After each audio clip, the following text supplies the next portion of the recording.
L'actualité internationale ne peut plus aujourd'hui cacher la situation de beaucoup de chrétiens dans certains pays d'Afrique, d'Asie ou du Moyen-Orient. Ils subissent de la part des autorités ou de factions rebelles des actes de violence d'une telle intensité que le mot est lâché par les médias. Les chrétiens connaissent la persécution. Ce terme fort n'est pas une nouveauté. Il est présent dans la Bible, dans la bouche même de Jésus. On l'y retrouve plusieurs fois. Par exemple, dans l'évangile de Jean, chapitre 15. Le serviteur n'est pas plus grand que son maître. S'ils m'ont persécuté, ils vous persécuteront aussi. Jésus-Christ annonce de nombreuses fois à ses disciples qu'ils subiront des persécutions. De la même manière qu'il annonce de nombreuses fois sa propre passion et sa mort sur la croix. Par la suite, saint Paul écrira à Timothée, « D'ailleurs, tous ceux qui veulent vivre en hommes religieux dans le Christ Jésus subiront la persécution. » C'est catégorique et sans appel, et ce n'est pas très encourageant. Alors, il faut bien se rappeler qu'au moment de la rédaction finale des évangiles, la communauté chrétienne connaissait déjà des persécutions sanglantes de la part des autorités juives ou des autorités romaines qui, eux, persécutaient juifs et chrétiens sans forcément faire trop de distinction. Mais Jésus va plus loin. Dans l'évangile lu à la Toussaint, il annonce que si on est persécuté, on est heureux.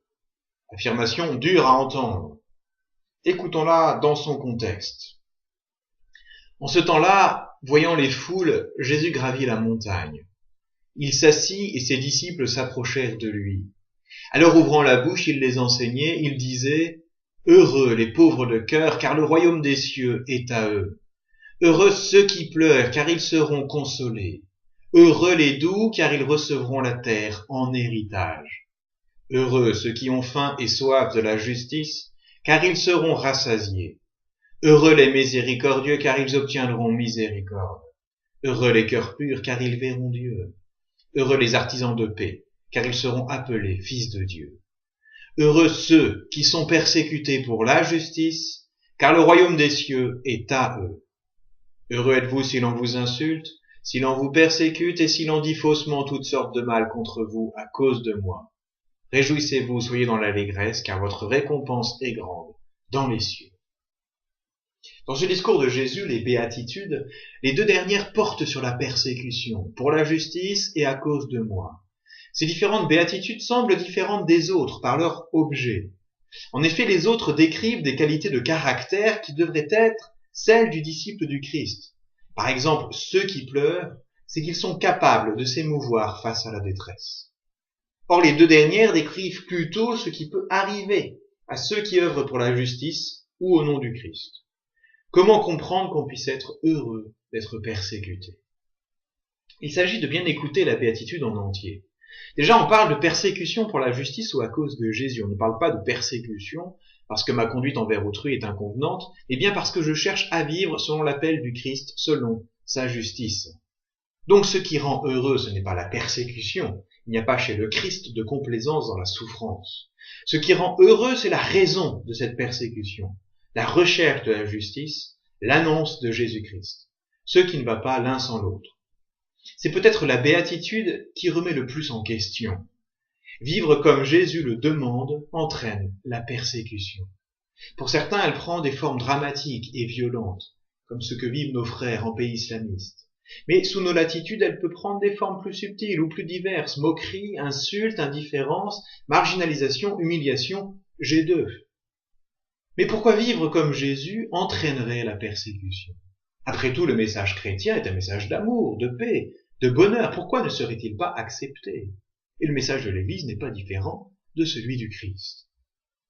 Or, ce dernier n'a pas été accepté par la majorité. C'est encore le cas aujourd'hui, parce qu'il dérange, parce que le message d'amour, de paix et de bonheur est un message exigeant. Or, on voudrait un bonheur facile, une paix facile, un amour facile. Mais le Christ propose plus. Et cela nécessite de se convertir, de changer. Et ça, on n'en a pas envie. Si nous regardons comment nous, les chrétiens, nous avons du mal à sortir de nos habitudes alors que le Christ nous y invite, comment ne pas comprendre alors que ceux qui ne connaissent pas le Christ aient encore plus de mal à accepter cette conversion de vie, tout en ayant conscience qu'elle pourrait être bien nécessaire. Alors cela entraîne un rejet. Je vois bien que je dois changer pour être plus libre, plus heureux, mais ça me semble trop difficile, alors je préfère rejeter. Et ce rejet peut aller jusqu'à la haine et la persécution. Si le monde a de la haine pour vous, sachez qu'il m'a haï avant vous. Si vous étiez du monde, le monde aimerait ce qui est à lui. Mais parce que vous n'êtes pas du monde et que je vous ai choisi du milieu du monde, à cause de cela, le monde a de la haine pour vous. Si je raisonne comme le monde raisonne, si je me conduis comme le reste du monde, ou encore si je parle à la manière du monde, le monde ne me persécutera pas. Il n'a aucune raison. Je fais partie du monde et le monde aime ce qui lui appartient.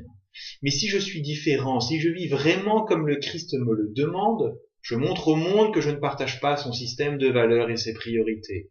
Cela indispose, cela dérange, tôt ou tard, cela entraîne la critique. Mais soyons attentifs avec ce langage. Lorsqu'on parle du monde, on ne parle pas d'une séparation entre ceux qui se disent chrétiens et d'autres. On parle de l'esprit du monde qui pousse à rechercher son propre intérêt au détriment des autres. Et donc les persécutions du monde peuvent parfois venir du frère chrétien, par jalousie ou par envie. Je ne supporte pas que tel autre fasse plus de bien que moi. Alors plutôt que me réjouir de ses actions, je cherche à le dévaloriser. Commérage, médisance, calomnie, les racontards sur le dos des autres et surtout dans leur dos, les interprétations hâtives, le bavardage chronique, les jugements sur les gens, les préjugés entretenus sont autant de petites persécutions contre lesquelles même les meilleurs élans missionnaires ont du mal à lutter. Le croyant n'a pas à rechercher la persécution, mais elle se présente à tous ceux qui vivent sincèrement leur foi en Dieu. Si nous n'avons pas encore souffert à cause de notre foi, si nous n'avons pas encore rencontré d'adversité, peut-être faut-il interroger notre vie spirituelle. Peut-être sommes-nous encore de trop tièdes témoins de l'Évangile qui nous entraîne à prendre la croix. L'appel à vivre la mission en formant des petits groupes ne se fait pas sans l'acceptation d'une certaine persécution. Sortir à la rencontre d'autres personnes, oser inviter pour partager sur des questions essentielles et qu'on ne se pose pas toujours, c'est prendre le risque du refus, du rejet. Mais quelle joie partagée quand l'appel est entendu. Heureux toi qui es persécuté. Si tu cherches à vivre en chrétien véritable, inévitablement tu auras des ennuis parce que ton idéal est dangereux. Bonne méditation, bon partage.